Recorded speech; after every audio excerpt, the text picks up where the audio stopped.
bozali kobanga papa zako pona akotisa bino bokonzi ya likolo te, ou bien bozali kobanga papa zako pona bo perdre ba poste te. Naza posa etake analyste na yeba parce que légèreté oyo bino banganga nzambe botiki na sommet ya lingomba.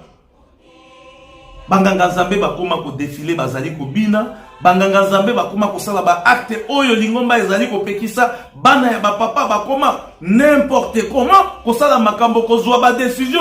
Le chef spirituel de papa Simon Kimbangu azali nano na vie mais bakoko na ye bandeko na ye bazali ko zwa ba décision mususu na place oyo esengeli na bango bazwa décision te. Et vous les cadres ya lingomba na niveau ya sommet bofandi bozali kotala. So soit bozali kobanga papa zako mais biso tokoloba etaki ba analyste spirituel. Soki bozali kobanga papa zako boyeba yango ete responsabilité ya lingomba oyo sur le plan spirituel tokoki kotia yango na épaule ya papa zako te.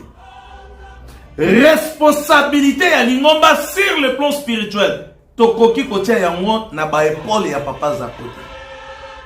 Pourquoi tokoki kotia yango na ba épaule ya papa zako te? Parce que lui-même papa Zako, il s'est déjà déclaré que il y a mon akate. Papa Zako yé moko assez à déclarant que yé a mon akate. C'est-à-dire à ce qui concerne la spiritualité. Nao etali makambo nyonso ya molimo. Tokende na yango epai ya papa Simon Kimbangu kianga yende a mon akate. Eza la administration ya lingomba, eza la finance ya lingomba, eza la sécurité ya lingomba. Le chef ya ba département wana nyonso ezali mokonzi abule papa Simon Kimbangu kianga. Parce que yende a monaka, yende a yebi maye mazali koya. Et soki tozwi mokumba ya lingomba, to pesi yango na mutu to na mapeka ya papa Zako, il faut boyebisa biso esika nini bozali komema biso. Parce que papa Zako a salaki déclaration ouvertement et lié à mon akate. Tandis que lingomba oyo ezali lingomba ya molimo mosanga. Maye mwana na biso azali kosala. Maye leki na biso azali kosala. Maye papa na biso papa Kasi azali kosala etaki mondini. Bozali kobanga ye ou bien bozali kobanga papa na ye. Ce qui bozali kobanga papa na ye, ce qui veut dire responsabilité ya lingomba, bozali na posa botia ya mona ba épaule ya papa Zako. Papa Zako oyo ouvertement assez à déclarer ete ye azali spiritualité ou bien makambo spiritualité etali ete to me makambo spiritualité et pas ya papa Simon Kimbangu kiana. Et lingomba oyo ezali lingomba ya molimo, lingomba ezali spirituel. Et tant que tu la responsabilité à papa Simon Kimbangu kiangani to latisi yango epai ya papa Zako et papa Zako oyo azali spiritualité oyo pe amonaka te ndenge ye moko asi alobaki boyeba esika pe oyo bokoki komema biso parce que biso tozali komona yango tout autour ya papa Zako ezali na bato oyo déjà ba comportement na bango nyonso ezozala vraiment dignité na oyo etali likambo ya lingomba na biso esika pasi na biso ezali yango wana. Soit bozali kobanga papa Simon Kimbangu kianga. D'ailleurs na makambo oyo papa Simon Kimbangu akozala na esengo. Soki azali komona ete bozali kozwa ba acte na ba décision likolo ya bandeko na ye to bana na ye oyo bazali kotosa te. Baye bazali kotosa te. Papa Simon Kimbangu akosepela tango azali komona ete ba décision ferme, ba décision oyo ekomema pe bandeko na ye na kotosa autorité na ye, ba décision oyo ekomema ba koko na ye na kotosa autorité na ye, ba décision oyo ekomema bana na bango pona kotosa pe autorité ya ye mokonzi ya bule tata Simon Kimbangu kianga.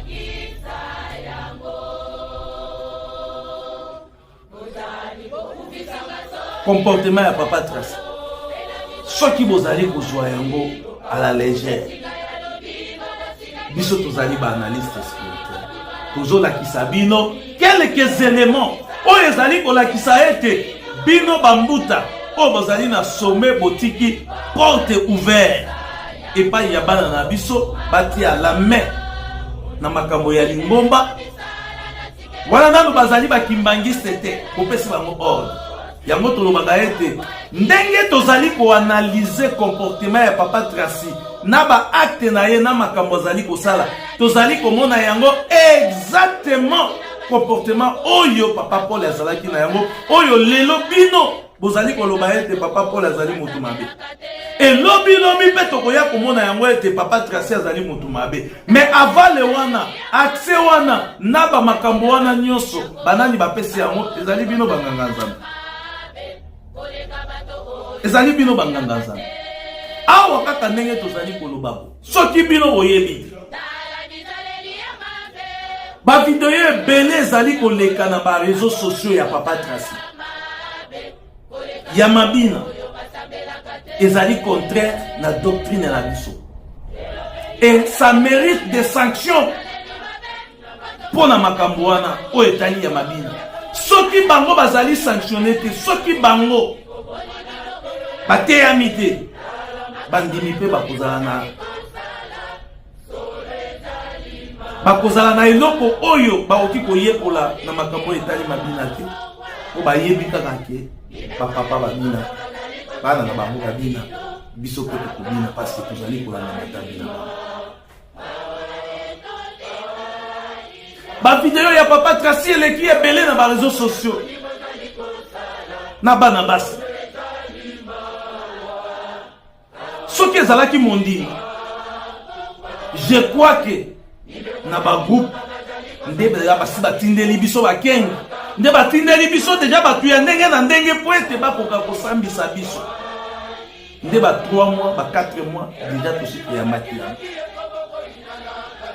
papa Tracy azali deja mondimi akomi mondimi est-ce que oteyaki ye alandaki kinkulu ou bien alandaki te